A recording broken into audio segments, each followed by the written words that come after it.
Esse é aquele momento em que você pode entregar o seu dízimo, a sua oferta ao Senhor. Enquanto estaremos orando, entregando esse louvor e orando pela sua vida também. Nosso Deus e Pai, nós queremos te louvar, engrandecer o teu nome. Receba a nossa adoração, receba o nosso louvor. Pai, que esses cânticos que foram dirigidos ao Senhor possam ter sido recebidos pelo Senhor.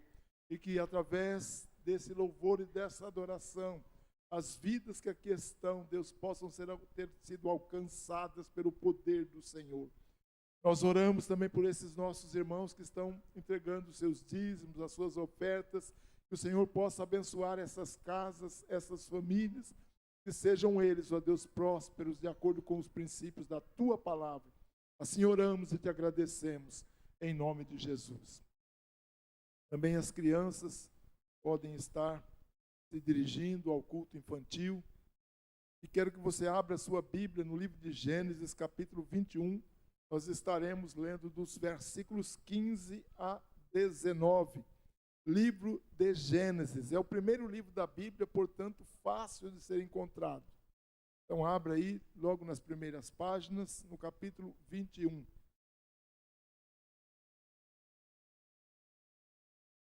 Diz assim a palavra de Deus: quando acabou a água da vasilha, ela deixou o menino debaixo de um arbusto e foi sentar-se perto dali, à distância de um tiro de flecha, porque pensou: não posso ver o menino morrer. Sentada ali perto, começou a chorar. Deus ouviu o choro do menino e o anjo de Deus do céu chamou Agar e lhe disse: o que a aflige, Agar? Não tenha medo. Deus ouviu a voz do menino chorar, lá onde você o deixou. Levante o menino e tome-o pela mão, porque dele farei um grande povo. Então Deus lhe abriu os olhos e ela viu uma fonte, foi até lá, encheu de água a vasilha e bebeu, e deu de beber ao menino. Que Deus abençoe a sua palavra nos nossos corações. Irmãos, a vida humana, ela é repleta de caminhadas e momentos difíceis. Assim como Agar e Ismael, de acordo com esse texto que lemos, saíram caminhando pelo deserto após serem expulsos por Abraão, muitas vezes nós também nos encontramos peregrinando pelos desertos emocionais, financeiros e espirituais da vida. Isso é normal. Quando Agar foi despedida por Abraão, ela saiu levando apenas um odre de água, iniciando uma jornada pelo deserto, até mesmo sem saber para onde ia. E quando a água acabou, a situação de Agar se tornou ameaçadora e desesperadora. Nós sabemos que sobreviver num deserto já é difícil. Imaginem sobreviver num deserto sem água, e essa era a situação que ela estava enfrentando ali. Prevendo que o seu filho morreria, e certamente morreria, Agar o colocou debaixo de uma árvore, de um pequeno arbusto, e se afastou a uma certa distância para não escutar o choro angustiante da criança. Porém, há um detalhe poderoso nessa história, que é o seguinte: Deus ouviu a voz do menino. O que parecia ser o final de tudo foi o começo de uma intervenção sobrenatural de Deus naquela situação que ela estava vivendo. Hoje nós queremos ver como Deus está atento ao nosso clamor, especialmente quando nos sentimos isolados, às vezes abandonados pelas circunstâncias da vida. Creio que há pessoas aqui que estejam vivendo situações semelhantes à situação de Agar, porque a vida não é boa para todo mundo e muitas vezes tem aquele dia, ou aquele momento, ou aquele período da nossa vida em que nós enfrentamos dificuldades tremendas. E nós queremos olhar para alguns pontos importantes nessa história, que vão ser, talvez se identificar com alguns de nós aqui nesta noite. Primeiramente, primeiro ponto, o desespero em meio ao clamor. Os versículos 15 e 16 da leitura que fizemos diz assim, que consumiu-se a água do odre e ela colocou o menino debaixo de uma das árvores e foi assentar-se em frente dele, porque dizia, não veja eu morrer o menino. Ou seja, ela ficou a uma certa distância, até para não escutar o choro do seu filho, esperando que o menino viesse a morrer. Nós vimos que ela entra em desespero. O desespero, muitas vezes, acontece quando os recursos se esgotam. Veja que o texto fala que a água acabou. Os recursos humanos dela se esgotaram. E às vezes também chegamos ao fim dos nossos recursos, da nossa capacidade. É muito comum acontecer isso. E quando os nossos recursos se esgotam, chegamos ao fim da linha, muitas vezes chegamos ao fim do poço. Um bom exemplo de como isso pode acontecer, nós podemos ver naquela viúva que acudiu o profeta Elias. Quando Elias vai procurá-la, ela diz exatamente assim, eu não tenho pedaço de pão, só um punhado de farinha, num jarro, um pouco de azeite numa botija. Estou colhendo 2 gravetos para levar para casa e preparar uma refeição para mim e para o meu filho, para que comamos e depois vamos morrer.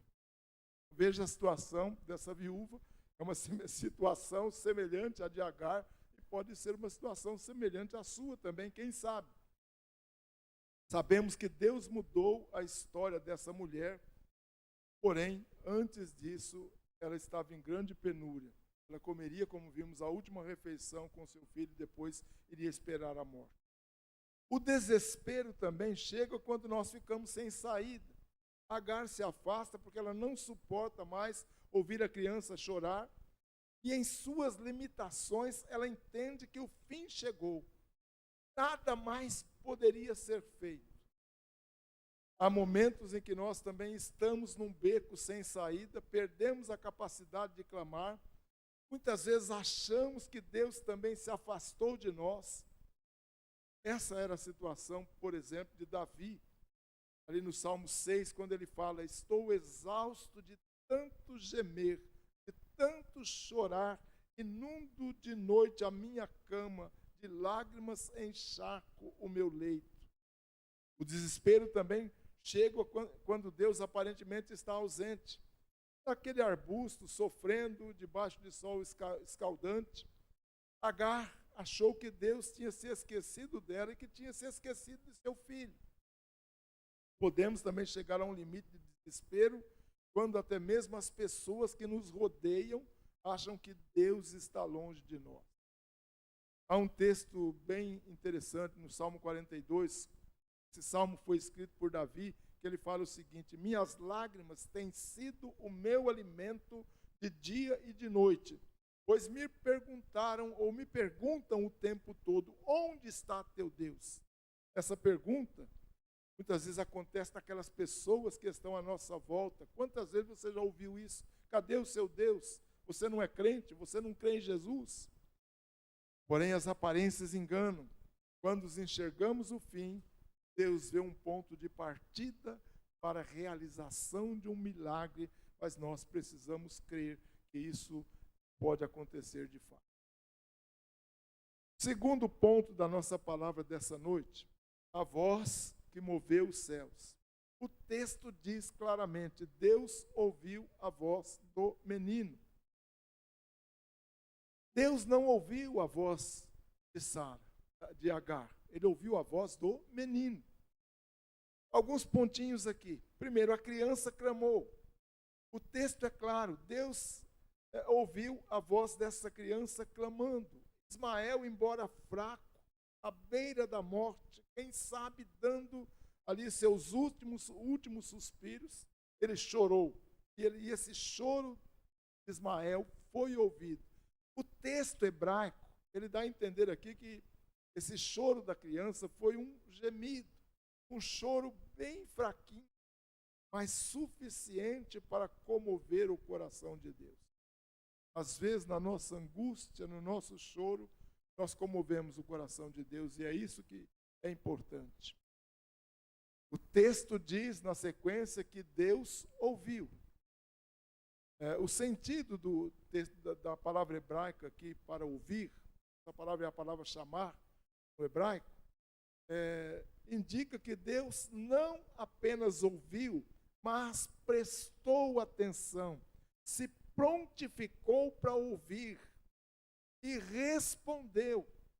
Davi disse certa vez: ele se inclinou para mim e ouviu o meu clamor. Ou seja, a ideia aqui é de colocar o ouvido bem próximo daquilo que está sendo dito, para ouvir com clareza, para entender exatamente aquilo que está se ouvindo. Não importa, irmão, se a nossa voz está fraca, se o nosso coração parece ou apenas geme, ou se achamos que ninguém está nos ouvindo, o Deus dos céus está atento àquilo que nós estamos falando, ainda que murmurando de uma forma baixa. Ele se inclina para ouvir a nossa voz, ele se inclina para ouvir a voz daquelas pessoas que estão desfalecendo. Cito novamente um outro salmo, Salmo 18, versículo 6, quando o salmista diz: na minha aflição clamei ao Senhor, gritei por socorro ao meu Deus, do seu templo ele ouviu a minha voz, e meu grito chegou à sua presença, ou chegou aos seus ouvidos. Olha que texto interessante. O choro de uma criança desesperada ou de uma alma sedenta chega bem rápido ao trono de Deus, mais do que qualquer outro som que se possa ouvir. Mais um ponto que eu quero colocar nesta noite aos irmãos: a resposta ao clamor. Versículos 17, diz assim, e 18: o anjo do Senhor chamou a Agar desde os céus e disse: que tens, Agar? Não temas, porque Deus ouviu a voz do menino desde o lugar onde ele está. Ergue-te, levanta o menino, pega-lhe pela mão, porque farei dele uma grande nação. Deus faz aqui uma pergunta. Às vezes Deus pergunta para a gente também: o que há com você? Deus não a repreendeu, Deus não a censurou, simplesmente fez uma pergunta. E a pergunta nada mais foi do que um convite para que ela expusesse sua dor e seu sofrimento. Ou seja, Deus se importa com a minha dor, Deus se importa com a sua dor, Deus se importa com a sua saúde emocional.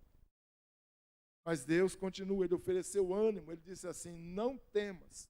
Nos momentos de maior medo, momentos de maior aflição, Deus nos ouve e Deus nos abraça com a sua paz. Normalmente a fala divina, quando a gente entende no coração, ela vem acompanhada de um encorajamento. Várias vezes durante o seu ministério, Jesus usou essa expressão: não temas, para pessoas que estavam aflitas, desesperadas, ou com uma enfermidade incurável, ou sofrendo por alguma situação. Jesus simplesmente dizia: não temas. Exatamente uma palavra de encorajamento. E Deus também ordenou o que fazer. Ele disse: levanta o menino e pega-lhe pela mão. Ou seja, a criança estava deitada. Levanta, pega pela mão. Aqui está um empurrão para uma ação de fé. Eu já tinha ouvido o choro da criança, mas Agar precisava tomar uma posição. Muitas vezes, nós sabemos que Deus está nos ouvindo, mas não tomamos posição. Ela precisava abandonar o seu desespero em troca da esperança. Ela tinha que levantar, ela tinha que ter uma ação de pegar aquele menino pela mão e colocá-lo de pé. E a partir desse momento, o texto diz que Deus renovou também a promessa. Ele lembra Agar de uma promessa que ele havia feito a Abraão lá atrás, sobre o filho, Ismael, e que Ismael seria pai de muitas nações. Ele diz assim: levante o menino, tome-o pela mão, porque farei dele um grande povo, farei dele uma grande nação. Irmãos, o deserto não anula o propósito de Deus. Ele não anulou na vida de Agar e nem anula na sua vida. Pelo contrário, o deserto às vezes é um lugar de renovação da aliança. Deus tem uma aliança com o seu povo, Deus tem uma aliança comigo, com você. E às vezes Deus permite que nós vamos ao deserto, ou até mesmo Ele nos conduz ao deserto para sermos alinhados aos seus propósitos. Há um texto em Oséias que fala assim: portanto, agora vou atraí-la, falando para a nação de Israel, vou levá-la para o deserto e vou falar-lhe com carinho. Uma outra versão diz assim: eu a atrairei ao deserto e falarei ao seu coração. Ou seja, é no deserto que muitas vezes Deus fala ao nosso coração. Quando tudo está bem, quando a conta bancária está recheada, quando estamos num bom emprego, temos uma boa casa, temos um carro, temos uma boa saúde, muitas vezes nós não estamos prontos, não estamos sensíveis à voz de Deus, mas no deserto nós temos uma sensibilidade maior. É interessante que Deus fala que falarei ao coração, ou seja, ao íntimo. E é assim que Deus fala conosco quando nós estamos vivendo nos desertos da vida. E, finalmente, um último ponto da nossa palavra dessa noite, o milagre da provisão. Diz o texto, o versículo 19, o seguinte: abriu-lhe Deus os olhos e viu um poço de água. Ela percebeu que o poço de águas já estava lá. Deus não fez um poço naquele momento. Ela estava tão cega que ela não conseguia enxergar o óbvio. Deus apenas abriu os olhos de Agar e agora ela pôde enxergar diante dela águas. Ela podia tomar para matar a sua sede e matar a sede do seu filho. Irmãos, é Deus quem abre os nossos olhos. Quantas vezes nós não conseguimos enxergar o óbvio? Deus está tentando falar conosco. Deus usa um irmão, Deus usa uma palavra do púlpito, uma palavra do pastor, uma palavra de algum irmão que está no nosso relacionamento e nós não conseguimos enxergar, não conseguimos abrir os olhos. Salmo 146:8 fala que Deus dá vista aos cegos. Aqui não é no sentido de cegueira física, mas Deus abre os olhos daqueles que estão cegos para enxergar as realidades espirituais. É preciso muitas vezes que Deus faça isso para que nós possamos ver o óbvio, ver aquilo que a gente não está conseguindo enxergar.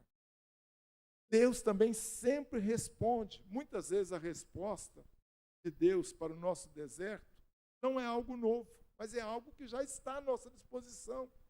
Mas precisamos, como já disse, ter a capacidade de enxergar aquilo que Ele já preparou para o nosso socorro. Lembra de Apocalipse 3:8, quando Jesus fala: eis que coloquei diante de você uma porta aberta que ninguém pode fechar. Às vezes essa porta já está aberta, mas você não consegue enxergar. A gente só vê muros, só vê barreiras, quando Deus já abriu o caminho, quando a porta já foi aberta, e somos nós, na nossa dificuldade, que não conseguimos enxergar aquela água que já estava lá. Eu quero já concluir a nossa palavra dessa noite. O deserto na vida de Agar e de Ismael nos ensina uma verdade profunda. Não há lugar tão distante onde a voz de um aflito não possa alcançar os ouvidos de Deus. Por mais distante que você acha que esteja, por maior dificuldade que você esteja enfrentando, mesmo à beira da morte, Ismael estava exatamente no lugar onde Deus podia ouvi-lo. Mesmo que você esteja vivendo dificuldades, fique no lugar que você está e clame que Ele vai ouvir. É possível que você esteja hoje vivendo como Agar, quem sabe distante, achando que não há mais jeito para a sua dor. Pode ser que você esteja apenas contemplando com desespero o seu fim, ou esperando o seu fim. Talvez você esteja como Ismael, fraco demais para gritar, soltando apenas alguns gemidos, debaixo de um peso insuportável. Assim como Deus ouviu aquele choro, aquele pequeno murmúrio daquela criança, num choro quase apagado, Ele irá ouvir a sua voz. Ele está falando agora para você: não temas, levanta-te, porque eu tenho um propósito para a sua vida. O poço de salvação está no mesmo lugar. Abra os seus olhos, segure a minha mão. É uma palavra de Deus para você. Eu termino com um exemplo de Jesus. aplicando principalmente para aquelas pessoas que às vezes estão nesses desertos da vida, no sofrimento, mas que ainda não entregaram as suas vidas para Jesus. Ali em João capítulo 4, versículo 24, e versículo 14, Jesus está trazendo uma palavra a uma mulher que estava aflita, em desespero, uma mulher que tinha perdido todo o sentido da vida. Ele diz o seguinte para aquela mulher: quem beber da água que eu lhe der, nunca mais terá sede. Pelo contrário, a água que eu lhe der se tornará uma fonte de água a jorrar para a vida. Assim como aquela água era a salvação de Agar, daquela criança, Jesus, como água viva, ele é a salvação daquele que se encontra perdido, às vezes no deserto da vida, sem Deus, sem salvação. E que nesta noite você possa refletir que Jesus é aquele que oferece água viva, ou seja, salvação eterna para você. Não perca essa oportunidade, receba Jesus como Senhor e Salvador da sua vida. Chamamos o pastor Marquinhos para fazer uma oração.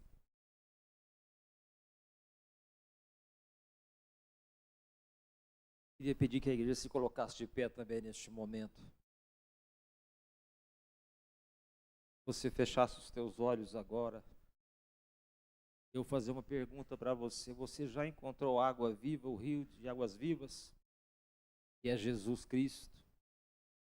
Você já entregou a sua vida de fato para Jesus, reconhecendo Ele como o teu Salvador e o teu Senhor?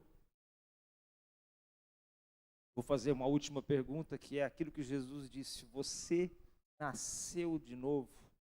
Porque Ele disse: quem não nascer de novo não poderá entrar no reino dos céus, no reino de Deus. Nascer de novo não é só mudar de igreja, de religião, como alguns dizem, e se tornar evangélico, é se tornar um servo de Deus que realmente reconhece seus pecados, reconhece a graça de Deus em Cristo Jesus, o perdão que Ele oferece a todo aquele que se arrepende dos seus pecados e se entrega a Ele como Salvador. E aí o seu nome é escrito no livro da vida, para quando for chamado pela morte ou no arrebatamento da igreja, ser elevado ao céu e morar com o Senhor para sempre. Se alguém não entregou a vida, entregue neste momento. Diga: Jesus, eu entrego a minha vida para o Senhor. Eu te reconheço como meu Salvador. Eu sou um pecador e preciso do teu amor e da tua graça. Peça perdão ao Senhor e entregue totalmente a sua vida e diga: Jesus, escreve o meu nome no livro da vida. Eu quero viver uma vida para o Senhor. Eu não quero mais viver uma vida meramente religiosa, mas uma vida de fato de alguém que serve ao Senhor, que foi salvo pelo Senhor. Que teu Espírito esteja habitando em mim, me selando para a eterna salvação que o Senhor preparou e comprou por cada um de nós na cruz do Calvário. Querido Deus, eu quero neste momento apresentar esta vida que se entregou a Ti neste momento. Que em seu coração, porque o Senhor conhece o coração, aquele que em seu coração entregou a sua vida a Cristo, a Jesus como Salvador. Que o Senhor venha, meu Deus amado, confirmar nos céus as palavras da oração do teu filho e da tua filha, selá-la com o teu Espírito Santo, escrever o seu nome no livro da vida. E, ó Pai, que nas lutas diárias, porque sabemos que certamente o inimigo virá tentá-la, para tirá-la da presença do Senhor. O inimigo vai tentar levá-la para pecados, para o velho homem, para costumes antigos, para coisas malignas, mas que o Senhor esteja guardando cada um deles, ó Pai, enviando os teus anjos, cercando-os em cada momento, e que a unção do teu Espírito venha sobre a cabeça de cada um, e eles possam ser cheios, plenos do teu Espírito para uma vida de santificação, uma vida de quebrantamento, uma vida de obediência à tua palavra, de desejo de a cada dia, de servir ao Senhor e trazer outros tantos para a tua presença através da pregação do Evangelho. Ó Pai, que o Senhor fortaleça esta vida, tira do coração de cada um. Eu oro pelos demais neste momento, aqueles que estão, meu Deus, desamparados, que se sentem caídos, que se sentem, Pai amado, prostrados diante de lutas, de problemas, de pecados, de situações contrárias, que o Senhor visite cada um agora, renove para a glória do teu nome, levanta cada servo e serva do Senhor, e que eles possam estar caminhando, na verdade não só caminhando, mas marchando diante do Senhor, que é o general do exército do Senhor. Pai querido, assim renova-nos, ó Pai, que esta palavra que foi ministrada aqui nesta noite esteja sendo gravada na tábua do coração de cada um. Esta é a oração que nós fazemos em nome do Senhor Jesus. Amém. O Senhor te abençoe e te guarde. O Senhor faça resplandecer o rosto sobre ti e tenha misericórdia de ti. O Senhor levante o rosto e te dê a paz.